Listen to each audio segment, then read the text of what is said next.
नमस्कार दोस्तों, आपका स्वागत है हमारे आज के इस ज्ञानवर्धक वीडियो में। गाय माता ने बताया है कि इन 4 कामों को कभी भी किसी के सामने नहीं करना चाहिए। आप सभी जानते हैं कि गाय को गाय माता क्यों कहा जाता है, क्योंकि गाय माता के भीतर 33 कोटि देवी देवता निवास करते हैं, जिसकी वजह से हर घर में गाय माता की पूजा की जाती है। गाय माता को देवी का स्वरूप माना जाता है। आज हम आपको गाय माता के द्वारा बताई गई इन 4 बातों के बारे में बताने जा रहे हैं, जिन्हें आप लोगों को अपने जीवन में अवश्य उतारना है। इन 4 कामों को हमेशा अकेले में ही करना चाहिए। आज की यह कहानी बड़ी ही ज्ञानवर्धक है। अगर कोई भी मनुष्य गाय माता के द्वारा बताए गए इन 4 कार्यों को अकेले में कर लेता है तो वह व्यक्ति अपने जीवन में कभी भी निर्धन और गरीब नहीं रहेगा। प्राचीन समय की बात है। एक गांव में एक भोला नाम का व्यक्ति रहता था। वह बहुत ही भोला था। भोला बहुत ही निर्धन और गरीब व्यक्ति था। वह गायों को चराकर अपने बेटे और अपनी बीवी का पालन पोषण किया करता था। भोला सेठों यानी कि उस गांव के जो धनी व्यक्ति थे, जो सेठ थे, उनकी गायों को चराकर अपने पेट का पालन पोषण करता था। भोला रोजाना अपने गांव के सेठों की गायों को चराने के लिए जंगल ले जाता। शाम को जंगल से गायों को चराकर वापस लाता और फिर जाकर उसे कुछ पैसे मिलते थे। एक दिन की बात है, जब भोला अपने गांव के सेठों की गायों को लेकर जंगल की ओर चराने जा रहा था, तभी जंगल की ओर से एक गाय अकेली आती है और आकर भोला की गायों में मिल जाती है। वह सारे दिन भोला की गायों के साथ ही चरती है और उसके बाद जैसे ही रात होने लगती है, यानी कि शाम ढलने लगती है, तो वह गाय अचानक से भोला की गायों से दूर हो जाती है और अपने रास्ते चली जाती है। जब भोला दूसरे दिन फिर से वापस अपनी गायों को चराने के लिए जाता है, तो वह गाय फिर से भोला के गायों में मिल जाती है और चारा चरने लगती है। और शाम ढलती है तो वह अपने रास्ते चली जाती है। ऐसे ही यह सिलसिला कई दिनों तक चलता रहा। वह गाय रोजाना आकर उसकी गायों में मिल जाती, सारा दिन चारा चरती और शाम को चली जाती। एक दिन भोला जंगल में अपनी गायों को संभाल रहा था। तब उसने गायों की गिनती की। उसने देखा कि उसमें एक गाय ज्यादा है। भोला ने सोचा कि मुझे जो पैसे मिलते हैं वो 99 गायों को चराने के मिलते हैं, पर यहाँ तो गाय गिनती में 100 आ रही हैं। भोला सोच में पड़ जाता है कि आखिर यह एक गाय किसकी है। यह सोचते हुए गांव की तरफ चला जाता है और जब भोला अपने गांव में पहुंच जाता है तो भोला अपने सेठ से बोलता है कि सेठ जी, मैं तो आपकी 99 गायों को चराता हूं, परंतु आज जब मैंने जंगल में इन गायों की गिनती की तो 100 गाय निकली। फिर वह सेठ भोला से बोलता है कि भोला, एक बार फिर से गायों को गिन लो। जब भोला उन गायों को गिनता है वह 99 गायें निकलती हैं। भोला सोचता है कि जब मैंने जंगल में गायों को गिना था तो वह 100 थी, लेकिन अब 99 आ रही हैं। यह कैसे हो सकता है। फिर भोला सोचता है कि हो सकता है कि किसी और की गाय आ गई हो। दूसरे दिन भोला फिर से गायों को लेकर चला जाता है। तभी वह गाय फिर से उसकी गायों में शामिल हो गई। दूसरे दिन फिर से भोला ने गायों की गिनती की और उसे आज भी 100 गाय मिली। भोला अचंभे में पड़ गया। जब वह शाम को वापस गांव पहुंचा और फिर से गायों की गिनती की तो उसे फिर से 99 गायें मिली। भोला यह देखकर परेशान हो गया कि यह सब क्या हो रहा है। भोला समझ जाता है कि वो किसी और व्यक्ति की गाय है जो मेरी गायों के साथ मिलकर रोज चरती है, और फिर जैसे ही शाम ढलती है वह गाय अपने रास्ते पर चली जाती है। उसे यह पक्का विश्वास हो गया था कि किसी और की गाय चरने आ जाती है और रास्ते में मेरी गायों में शामिल होकर चरती है। फिर तीसरे दिन भोला जैसे ही अपनी गायों को चराने के लिए जाता है तो भोला अपने साथ गांव के एक अपने मित्र को ले जाता है। भोला उस मित्र से बोलता है कि मित्र, आज तुम मेरे साथ चलो, क्योंकि मुझे शाम को थोड़ा काम है, मैं कहीं जाने वाला हूँ। तो तुम एक काम करना, मेरी इन सभी गायों को शाम को गांव में लेकर आ जाना, मैं अपने काम को करके आ जाऊंगा। जैसे ही भोला जंगल के बीच में पहुंचता है तो वह गाय फिर से आकर भोला की गायों में मिल जाती है।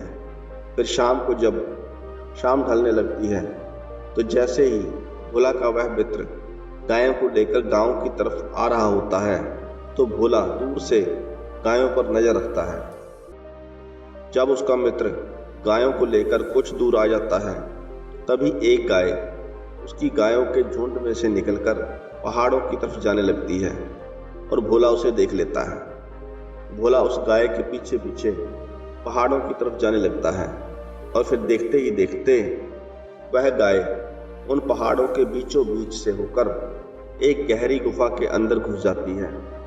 भोला भी उस गाय के पीछे पीछे उसी गुफा में चला जाता है और फिर भोला उस गुफा के अंदर जाकर देखता है तो एक संत गहरी तपस्या कर रहे होते हैं, साधना कर रहे होते हैं, और वह सफेद गाय उस संत के पास जाकर खड़ी हो जाती है। भोला वहां छुपकर सब कुछ देखता रहता है। कुछ देर बाद वह गाय संत के पास जाकर बैठ जाती है। अपनी साधना पूरी करने के बाद संत खड़े हो जाते हैं और उस गाय का दूध निकालने लगते हैं। दूध निकालने के बाद अपने खाने पीने का भोजन तैयार करते हैं और यह सारी घटना भोला छुपकर अपनी आंखों से देख रहा होता है। फिर कुछ देर बाद वह गाय गोबर कर देती है। भोला देखता है कि जब वह गाय गोबर करती है तो सोने का करती है, जिस गोबर को उठाकर वह संत अपनी धन पेटी में रख देता है। उसके बाद वह संत अपने किसी काम के लिए उस गुफा से बाहर चले जाता है और भोला उस गाय के नजदीक जाता है और गाय माता के पैरों में पड़ जाता है। वह गाय माता से विनय आग्रह करते हुए कहता है कि गाय माता, मैं बहुत ही निर्धन व्यक्ति हूँ, मैं बहुत ही गरीब व्यक्ति हूँ, मेरे घर में कमाने वाला बस मैं एक ही हूँ, मैं अपने बच्चे और अपनी बीवी का पालन पोषण करता हूँ। उसके बाद में भोला बोलता है कि गाय माँ, आप मेरी मदद करें। उसके बाद गाय माता भोला से बोलती है कि भोला, तुम कुछ क्षण के लिए रुको, मैं एक सोने का गोबर करने वाली हूँ, तुम उस सोने के गोबर को लेकर अपने घर चले जाना।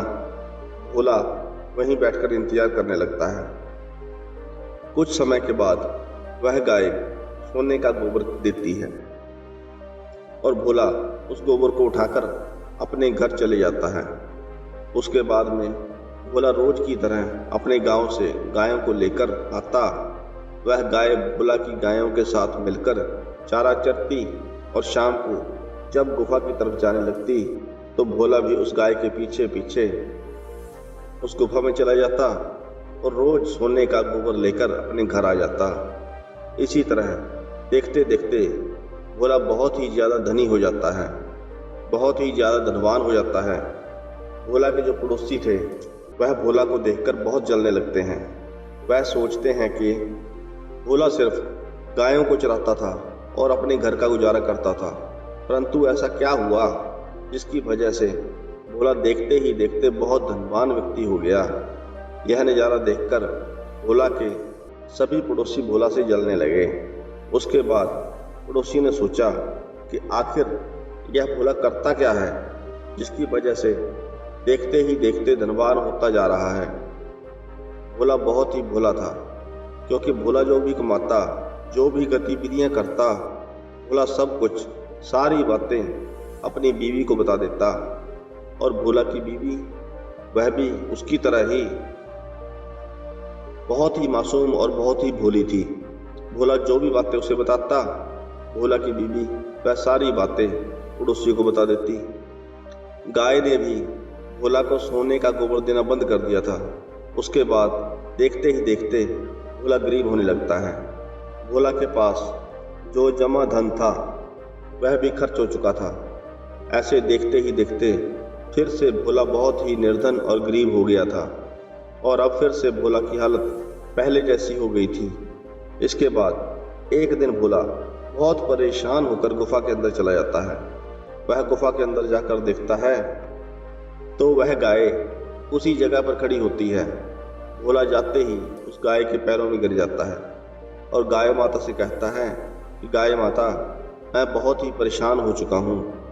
मेरी जिंदगी बहुत ही बदतर हो चुकी है, पहले से भी ज़्यादा बदतर हो चुकी है। गाय माँ, मेरे घर में खाने को अन्न का एक दाना भी नहीं है, मैं क्या करूँ? गाय माता भोला से कहती है कि भोला, मैं तुमको आज ऐसी 4 बातें बताने वाली हूँ जिनको अगर तुम अपने जीवन में अमल में लाते हो, अपने जीवन में उतार लेते हो, तो फिर से तुम्हारी स्थिति वही हो जाएगी जो कुछ दिन पहले थी, यानी तुम फिर से धनवान हो जाओगे। गाय माता भोला को 4 बातें बताती है। गाय माता कहती है कि भोला, पहली बात यह है कि हमें कभी भी भगवान की पूजा साधना किसी के सामने नहीं करनी चाहिए।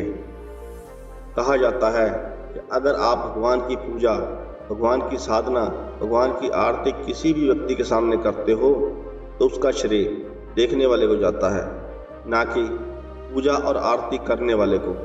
इसलिए जब भी आप भगवान का भजन करें, हमेशा अकेले में करें। यदि आप भगवान का भजन लोगों के सामने करोगे तो उसका श्रेय आपको नहीं बल्कि देखने वाले लोगों को मिलता है।